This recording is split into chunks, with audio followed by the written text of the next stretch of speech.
Flash Info sur Al24 News, bonsoir à tous. La Tunisie et la Libye soulignent leur volonté et engagement à travailler ensemble pour renforcer leurs liens et concrétiser la stabilité politique, économique et sécuritaire. Abdelhamid Dbiba a annoncé que son pays remboursera la totalité de sa dette à la Tunisie avant la fin de cette année. En Palestine occupée, 2 jeunes Palestiniens sont tombés en martyrs sous les balles des forces d'occupation lors des affrontements armés après avoir pris d'assaut le camp de Jenin, dans la Cisjordanie occupée. De grandes forces de l'armée d'occupation ont pris d'assaut le camp de Jenin et la région d'El Hadaf. Et de violents affrontements ont eu lieu qui ont entraîné la mort de 2 jeunes hommes et d'un autre blessé. Et dans la foulée, l'Assemblée générale des Nations unies à New York a adopté 5 décisions, dont 4 concernant la Palestine, tandis qu'une clause a été ajoutée dans l'une des décisions qui comprend la commémoration du 75e anniversaire de la Nakba. Les 4 décisions se rapportent à l'État et aux travaux du comité concernant les droits du peuple palestinien, ainsi que les principes de base de la solution pacifique à la question palestinienne. Le secrétaire américain à la Défense, Lloyd Austin, a informé son homologue turc Hulusi Akar que Washington était très opposé à l'opération militaire dans le nord de la Syrie.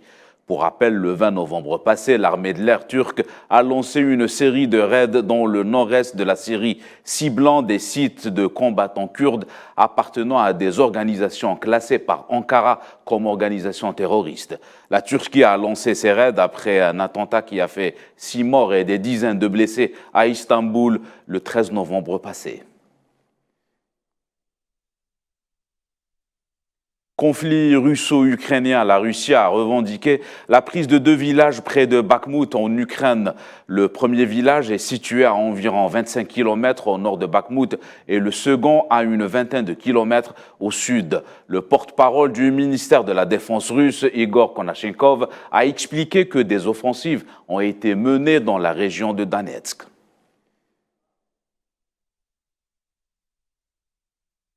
Le président de l'Assemblée générale des Nations unies, Kassaba Korossi, a appelé le monde à agir dans la lutte contre le sida, soulignant que l'objectif consiste à éradiquer le sida d'ici 2030 était gravement compromis. Dans un message publié à l'occasion de la Journée mondiale de la lutte contre le sida qui tombe chaque année le 1er décembre.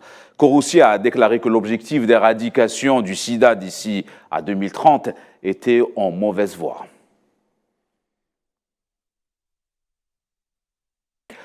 La musique raï algérienne classée au patrimoine immatériel de l'humanité. Cette annonce a été faite par l'UNESCO, organisation onusienne de l'éducation, la science et la culture. L'inscription du chant populaire algérien sur cette prestigieuse liste de l'agence onusienne intervient lors des travaux du comité intergouvernemental de sauvegarde du patrimoine culturel qui se tiennent jusqu'au 3 décembre prochain. Il s'agit du 9e élément du patrimoine algérien classé par l'UNESCO. Coupe du monde de FIFA 2022 au Qatar. 2 affiches pour ce soir à 20 h pour le groupe E, l'Allemagne contre le Costa Rica et le Japon face au champion du monde 2010, la sélection espagnole.